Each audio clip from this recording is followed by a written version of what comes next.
I'm pleased to invite to the stage the panelists. Dr. Khalid bin Mohamed Attiyah, Qatar's Deputy Prime Minister and Minister of State for Defense. Can I also invite to the stage the Minister of Defense of Turkey, His Excellency Hulusi Akar, and as well as Patrick Turner, I almost forgot to say, Assistant Secretary General of NATO, Ambassador Wolfgang Ischinger will be moderating this session. Welcome to you all.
We're waiting for our panelists to arrive. This should be happening momentarily. We'll wait for a few minutes, and hopefully we'll be able to begin the next session.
Welcome.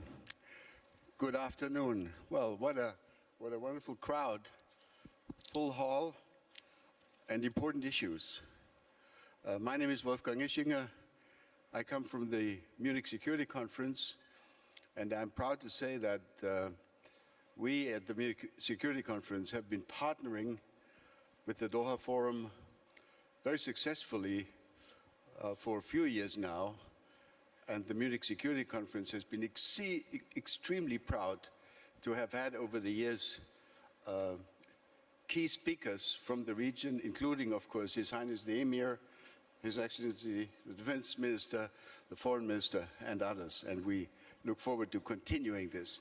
Now, this afternoon, I'm delighted to have such an impressive panel, which I'll be introducing in just a second. We don't have a great deal of time here today, but the issue which we want to discuss for the next 50 minutes or so is an important one. It's the issue of what future for alliances, the evolving landscape of strategic alliances at a critical moment in the international, in the global security architecture. So let me start by saying thank you to our three distinguished panelists. I'll start with the host country, His Excellency, my good friend, Dr. Khalid bin Mohamed Attiyah, Deputy Prime Minister, currently Minister of State for Defense Affairs of Qatar, former Foreign Minister. Delighted to have you with us, sir. Next to him on the far side, His Excellency Hulusi Akar, Minister of Defense of Turkey, and of course, right next to me, Patrick Turner, Getting old, you're getting old, Ambassador. On the far side, I'm sorry, NATO Assistant Secretary General for Defense Policy and Planning. Minister Attiyah has been serving as Minister of State for Defense since January 2016. He was Foreign Minister, as I said before, and Vice Chairman of the Qatar Financial Center Authority in preceding years. Turkish Defense Minister is a real defense professional. He has a almost 50-year career in the military, served as commander of the Turkish Armed Forces until 2018, and has since been the Minister of National Defense. And then, of course, Pat Turner is a leading British defense specialist. He's been in a planning function in the British Defense Ministry. He was Deputy Permanent Rep to the NATO Council between 2011 and 2015, and became NATO Assistant Secretary General for Defense Policy and Planning in October 2018. So thank you to all three of you for participating. Let me make one opening remark very briefly. You know, alliances as such are not by definition good or bad. Defensive alliances like NATO can be important instruments of non-proliferation, for example. Think of that for a moment. If NATO as an alliance had not existed for the last 70 years, I think my own country, maybe also Turkey, would have needed to seriously consider developing a nuclear capacity, nuclear capabilities in order to defend ourselves. So NATO, and that is not often well understood, has been an important instrument of non-proliferation, globally speaking. And wartime alliances, think of the wartime alliance in World War II, can be very important in trying to help end wars of aggression. Think of, you know, the alliance that brought together the United Kingdom, the United States, and many others in defeating Japan and, of course, my own country, Germany. So the question really is, how can alliances going forward contribute, and how should they contribute to regional and global security? And if I may, I'll start with Minister Akar.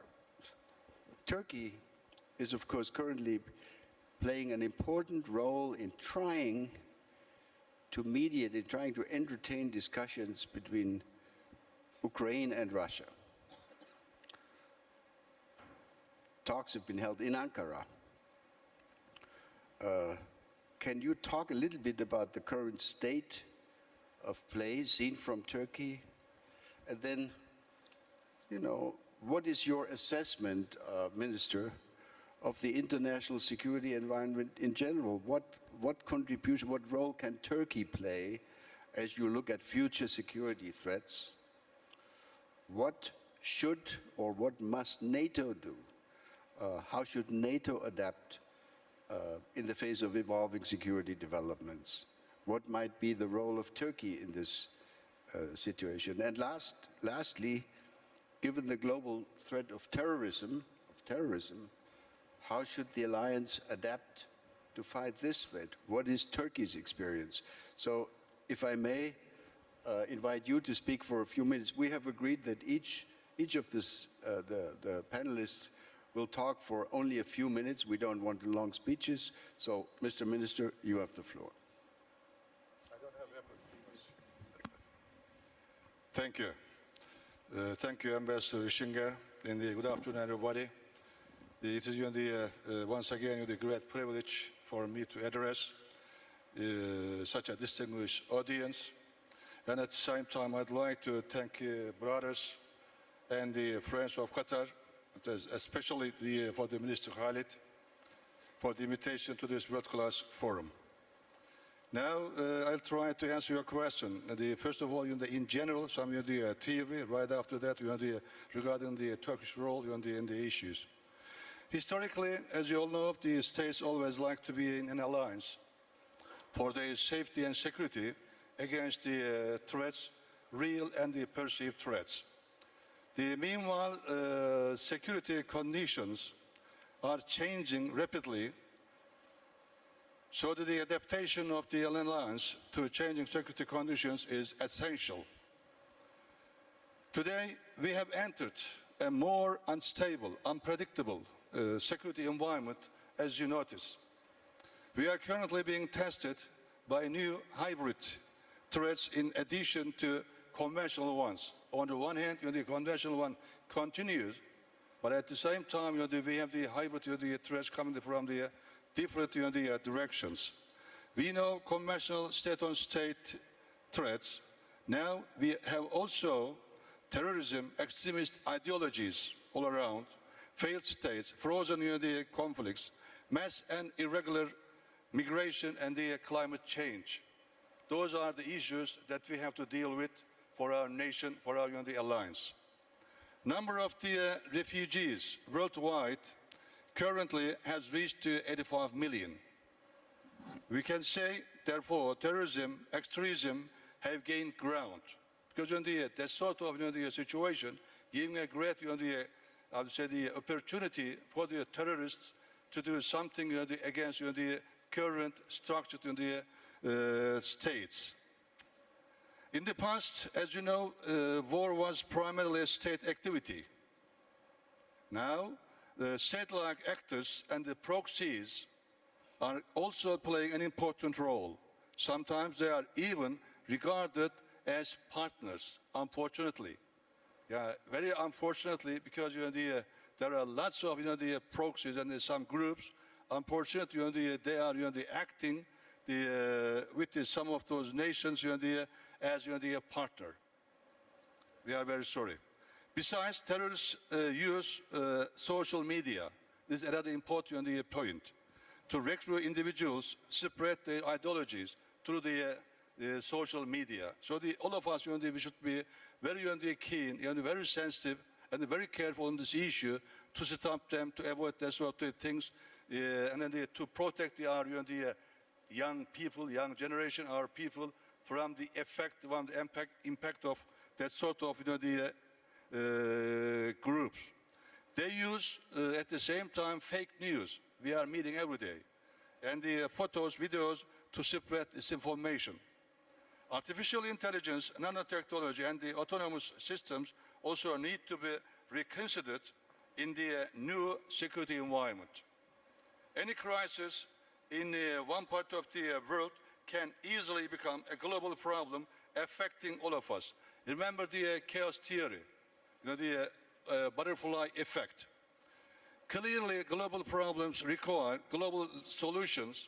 Therefore, maintaining alliances still remains crucial for security and the peace. So is dialogue and the multilateral cooperation as well. Today, the United Nations is the only universal platform to address global problems, as we all accept. But there are some other aspects of the issues. But as President Erdogan, our president, has repeatedly stated, the world is bigger than five. Referring to the United Nations Security Council, it's one of the important issues regarding the all over the world order. We all know the most prominent and the successful, meanwhile, we all know the most prominent and the successful alliance in history is NATO. This is another important reality of our life. We also know to be stronger alliance, you need stronger members. But as a note, this is in parentheses, nowadays unfair export restrictions by our allies against my country affect not just Turkey, but also the alliance NATO. So we are communicating with my counterparts in every opportunity to lift that sort of the restrictions and some of them already started, and then we expect the rest of the allied countries to do the same in the upcoming the close near future. Of course, it is possible to be a deterrent military with well-trained personnel, but at the same time, you need a strong defense industry to deal with those sort of the threats and the risk against you and against your country. I would like to point out a few notes on Turkey now. Proudly, I can tell you that the Turkish defense industry has grown in quality and size within the recent decades. Under the leadership of President Erdogan, we have achieved excellent results so far. Currently, the rate of the domestic production is 80%. For your information, since the early 2000s, the Turkish defense industry has shifted from a procurement model to a much more self-reliant model. In brief, no doubt, Turkey continues to fulfill all her responsibilities for NATO, allies, friends, and partners. And Turkey will remain an active, constructive, and the unwavering member of NATO from the Balkans to the Middle East, Afghanistan, and from the Caucasus to Africa and beyond. If you like, Mr. Ambassador, let's stop here, and for my colleagues. Thank you very much, Minister. Let me turn to our host country here. Your Excellency, dear Khalid, of course, Qatar is not a NATO member, but Qatar was recently designated by the United States as a major U.S. non-NATO ally. So on that basis, let me ask the question to you. How does the current war in Ukraine affect your country's interests, your country's security position? How does it affect the region? And what role, when I look at the larger picture, what role do you foresee for the concept of alliances in the region going forward? Ambassador Ischinger, first of all, let me thank you for hosting me in this platform, and to Brother Hulusi for his warm wording. Honorable ladies and gentlemen, also for giving us some of their time to listen to us. Let me start with touching on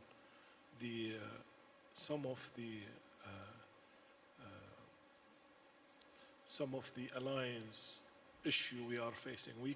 We are from a region which we understand totally the importance of ally and being a part of a bigger alliance because of so many things. First of all, if I will speak about my country, we have a responsibility not only toward our people, we have a responsibility toward almost the whole of the world. We are maybe the second largest exporter of energy to the world. So we have obligation. The problem is with what we are seeing recently, and let me be very blunt and frank, because we're supposed to touch on the matter which matters. So looking through an eagle eye, anyone can see that the landscape, strategic landscape of alliance is not evolving well. And unfortunately, the alliance now is cracked in two ways. One, there is lack of political cohesion among allies, and this is why you see them shifting from place to place. There is nothing solid on the evolving alliance these days.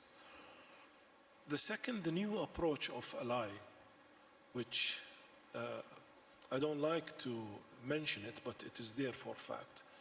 That's ally or buy.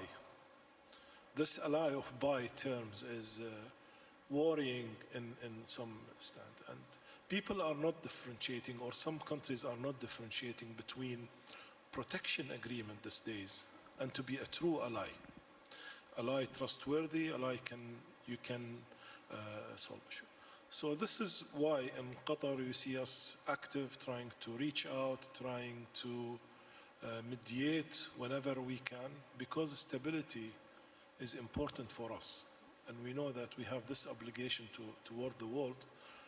This is why we need to have solid ally. I don't want to mention, but example, our ally with United States, our ally with Turkey, for example, it's a solid one.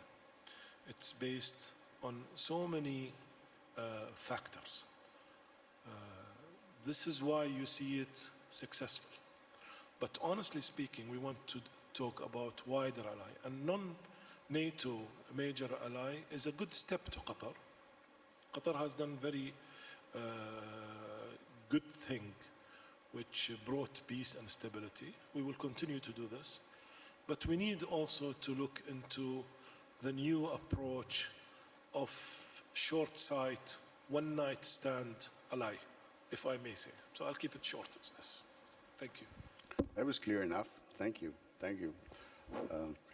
So let me now turn to, NATO itself. Pat Turner represents the organization. So if you could talk to us a little bit how NATO has decided and will need to continue to adapt to the emerging new realities, war in Europe, at the border of NATO. Is this the end of the post-Cold War era, or are we already in the beginning of a new and terrifyingly more dangerous era? And what are the implications for us, for NATO, and by the way also for the Gulf region, of the relationship between Russia and China? Is this relationship stable? A stable relationship against NATO? Or is it also about to change and maybe to open up a little bit? How does the alliance prepare for such unforeseen developments, including its adapting its strategic concept? So a whole set of questions, and please take a few minutes to talk. Pat. So thank you very much. Thank you for the invitation. Thank you for the good questions. Thank you for the temporary upgrading to be the Turkish Minister of Defense. I will take that away as a happy memory of the afternoon. And congratulations to our hosts on a truly extraordinarily high quality event these last days. So before I get on to NATO, I would like to say there are several levels at which we should not just think in terms of formal alliances. Obviously, I represent the NATO alliance. I will certainly talk about that. But the situation we face now is about not the Russian invasion of Ukraine is not just a European security issue or a NATO issue or even a transatlantic issue. It's a global issue. It's about our values, the defense of our values, and assault on our values. So it concerns us all, and the impacts, as you've been discussing much more eloquently than me, also concern us all. So energy impacts, food impacts, refugees, because we live in a much more connected world, and that is living in a connected world is mostly a good thing. And then at an even higher level, I hesitate to put words in other people's mouths, but the way I think about it is that humanity as a whole is an alliance. We are all, different people use different terms, but children of God. I thought Mrs. Georgieva this morning saying, remember to carry pictures of your children, your grandchildren, your family with you, and remind using that picture of what we are all about. And none of us are outside that wonderful family.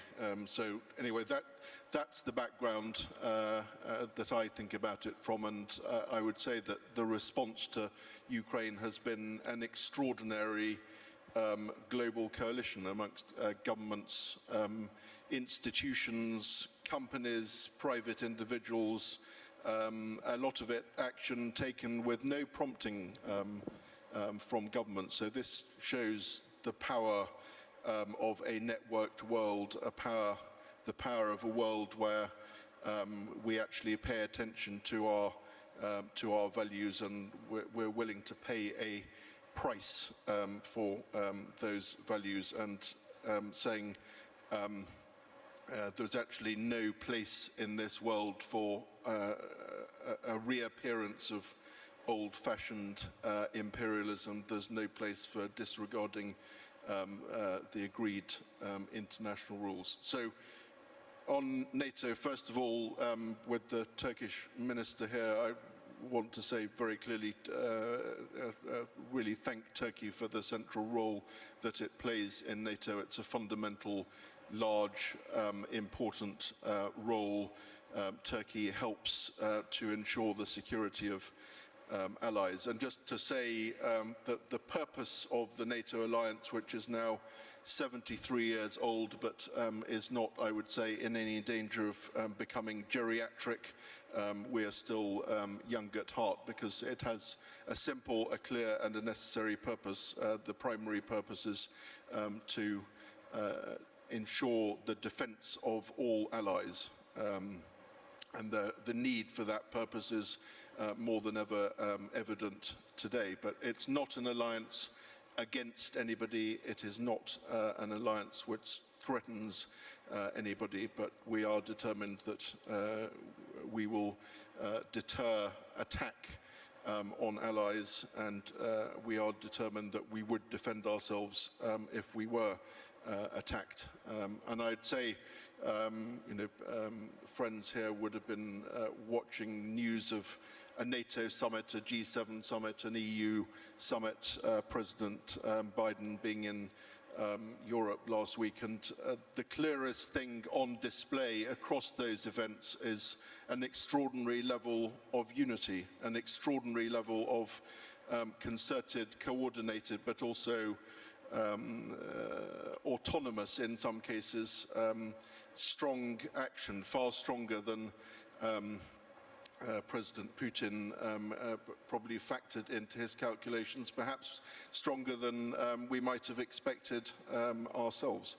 And in NATO terms, we've taken a lot of serious measures, amongst other things, to ensure the security of allies, to bolster the defense of allies. NATO allies have also been taken a set of measures to assist Ukraine economically and humanitarian terms, and also in terms of military support. So the US has increased the level of its presence in Europe, now 100,000 US troops. Hundreds of thousands of NATO troops are at higher readiness. 40,000 troops, mostly in the east of the alliance, under NATO's direct command. And one of the things that the NATO summit last week signaled clearly was that we will be going further than that, and we'll be taking specific further decisions at the next NATO summit in Madrid in June. But still, we have there is no intent to threaten anybody. This is in our own defense, but it's natural, I think, if you live in a region in Europe which has seen the largest invasion of one country by another since World War II, that neighbors of that country which has been invaded, and for that matter, neighbors of Belarus, which has so far that's a good thing, not, it seems, directly participated in the invasion, but been a base for Russian troops invading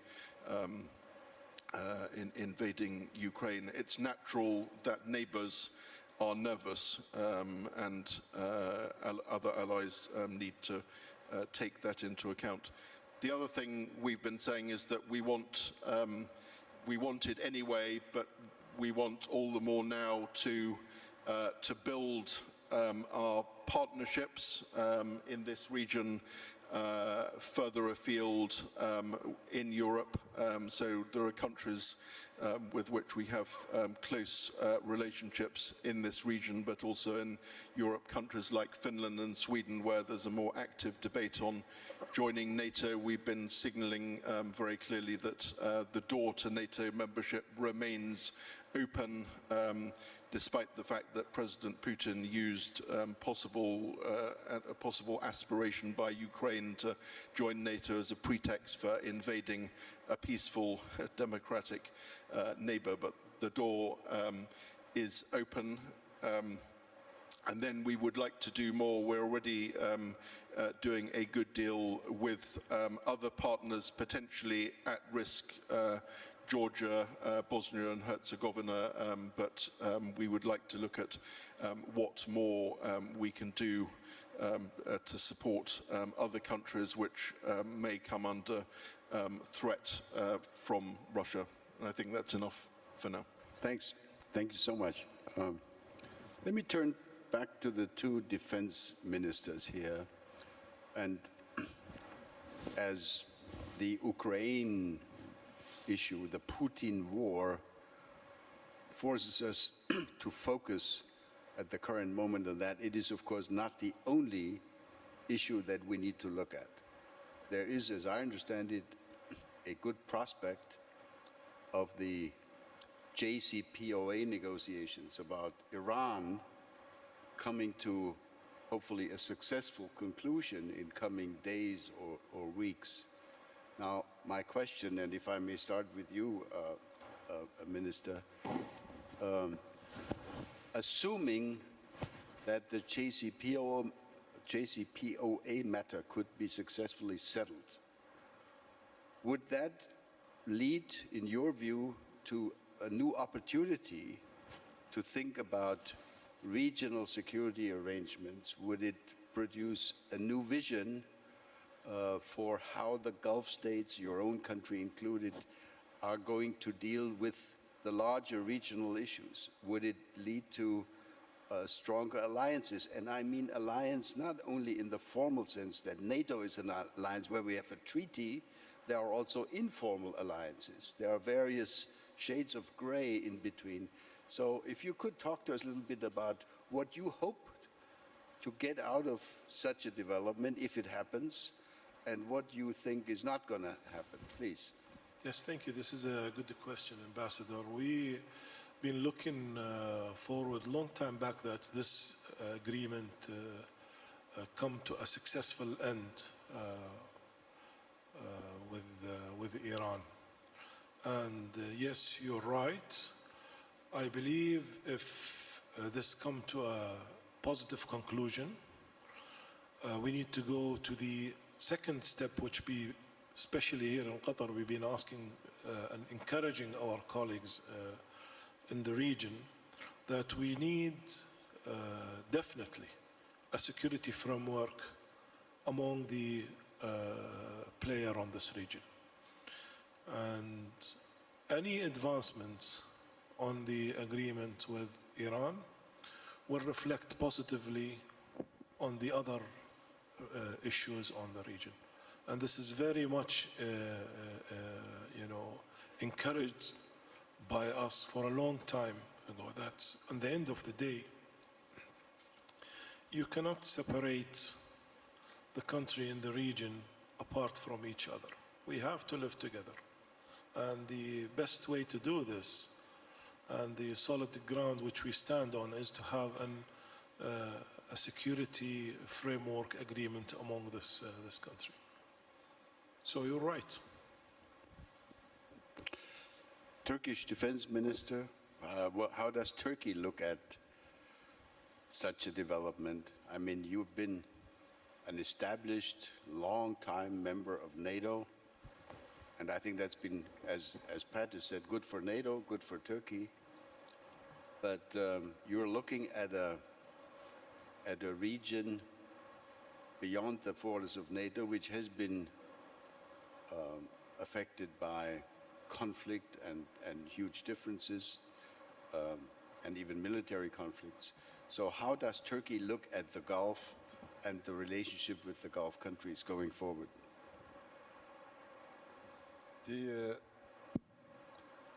Thank you. We have a great, long-term policy, foreign policy, and within our policy, always we are trying to be in dialogue with all parties. Then through those dialogue, we are trying to look for some solution, peaceful solution, political solution to all those problems without before going to any conflict.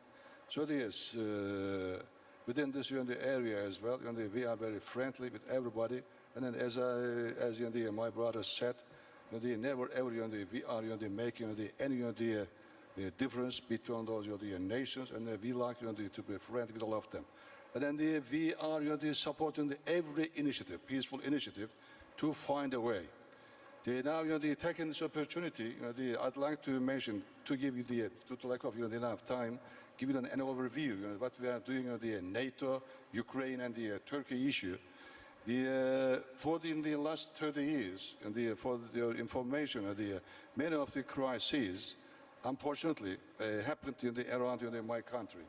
In other words, Turkey is protecting the southeastern borders of NATO, Europe, and the European Union. In all these crises, Turkey has always worked for peace, stability, and security, not only for ourselves, but also for everybody, for all the nations. Regarding Ukraine now, since the beginning of that crisis between Russia and Ukraine, or about the war, President Erdogan has been in contact with the leaders of the Ukraine and Russia, namely Mr. Zelensky and Mr. Putin. Then many times face-to-face, or sometimes through the telephone, sometimes through the VTC, they exchange the views, and then we met, and then he put our policy on the table, and then we put our recommendations, our suggestions to those leaders. Similarly, Turkish ministers and officials ourselves, they have been in regular contact with the counterparts from the Ukraine and Russia, sometimes on a daily basis, to have to find some solution to the current ongoing problems. Meanwhile, the foreign ministers of Ukraine and Russia met in Antalya, as you noticed. This was an important step for everybody, not only for Russia and Ukraine, but for the whole Europe, to be able to find a solution to the ongoing problem. I'm also in regular contact with the Minister Reznikov and the Minister Shoigu to find a way out. First, immediate ceasefire, and also evacuation of the civilians. The ceasefire is very important currently, the vital issue, because it's such a humanitarian situation in Ukraine, as you notice, deteriorating on and on in the area. So we need to do something immediately to stop that sort of disastrous situation for the civilians, for the women, children, the elderly people, all those civilians. We had already started to provide humanitarian aid before Russian attacks. As part of our humanitarian aid efforts, we sent aid with the two A400 aircraft just on the 23rd of February. And since airspace was closed, these aircraft are still in Ukraine. We handed over all of the material to the Ukrainian side, and on the way back to our aircraft to taxi and then the runway to takeoff. But just in those minutes, they stop it. And now we are looking at our taking care of our aircraft. In communication, we are in contact with the Ukrainian, the Russian sides, to get back our aircraft safely back to Turkey. This is the one of the concern. Besides, almost 60 truckloads of emergency humanitarian aid were already sent, and the more aid is on the way to Ukraine. To facilitate, to little bit slow down the difficulty in the area. At NATO summit last week, they happened in Brussels, as you know, Mr. President Erdogan reiterated our commitment to support Ukraine, including Ukraine's territorial integrity, political unity, and sovereignty. This should be well understood by everybody. While we are talking with the Russians, that doesn't mean we are ignoring that sort of principles, and also emphasized that we don't recognize the illegal annexation of the Crimea since 2014. Until now, we did all of those issues, and then until now, around 60,000 Ukrainians have already arrived in Turkey. And meanwhile, they repatriated around 16 Turkish nationals, and 13,000 from other nations already came to Turkey, and then we are hosting all of them in our country. Of course, we understand refugee challenge, this important issue and an important point, into Eastern Europe. We know this very well from Syria. Hosting 4 million Syrians in Turkey and 5 million internally displaced persons inside Syria. 9 million in total. Already we are taking care of them in any way, in Turkey or in Syria. And we know what it means when they are refugee. And the similar, even more disastrous pictures and videos can be seen in the Middle East as well. So we have to notice, without making impartially, we have to look at the situation. Now, another important issue, the Montreux Convention in the Ukrainian problem, has been providing balance and stability in the Black Sea so far. That's another important point. So not spread all those conflict toward the Black Sea, toward the South. We are taking care of the implementation of the Montreux Convention nicely. Turkey has always implemented the convention carefully, responsibly, and impartially for the benefit of all parties, and then it must continue in this way. So we are very strictly implementing those principles so far, and we will continue. We are very well determined. During the Russia and Ukraine conflict, NATO has demonstrated, as you know, solidarity, credibility, and coherence, and unity. And we firmly believe that NATO is as healthy, NATO still as healthy, active, and vibrant as ever. Taking this opportunity, thanks to Secretary General Stoltenberg for his great leadership within this period of crisis, and also congratulations for the extensions of his mandate. Thank you for him. And please note, in this security environment, NATO remains central to Turkey's security, and Turkey remains central to NATO. As a trusted NATO ally for 70 years, Turkey continues to carry its fair share of the burden and also continues to fulfill all responsibilities. Additionally, Turkey actively contributes to the NATO 2030 initiative to ensure the alliance remains strong and ready to face tomorrow's challenges. And Patrick Turner knows better than me. So I strongly believe NATO is continuing to successfully adapt and counter the diverse threats and the challenges it faces by maintaining the 360-degree approach. Thank you for now. Thank you, Minister. Thank you. Thank you for broadening the picture again a little bit. We are quickly running out of time, I'm afraid, and I'd like to go back to Pat Turner for whatever comments he may wish to add, but may I raise one specific question? One of the worrisome issues, one of the questions that are being asked over and over again in the current Ukraine conflict is the possible use of weapons of mass destruction. And NATO has always said it is a nuclear alliance. It has repeated that in recent statements.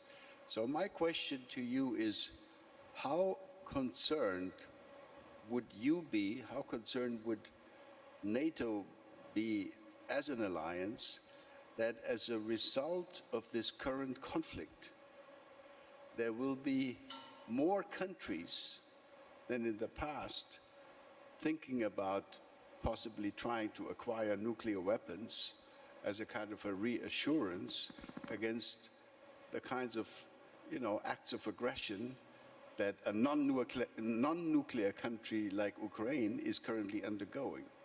In other words, more simply put, what effects on the non-proliferation regime, on the international non-proliferation regime of this war in Ukraine? Thank you for an easy question. I was going to say three things very quickly. First, I can see the clock, so I know the limits on time. Firstly, Qatar is a extremely valued NATO partner, so we value the partnership highly, and we do a lot together. I'm sure that will develop. Second, I didn't, Chair, clearly answer your question about how fundamental a change are we seeing in our security environment. We assess it as fundamental and with a long-term impact. It's certainly not a passing storm, so the Secretary-General has been talking about a new reality, the need for a reset, so that's the way we think about it. Thirdly, you asked about Russia, the relationship between Russia and China. We watch it very closely. We're extremely interested in the positioning of China in the context of the Russian invasion.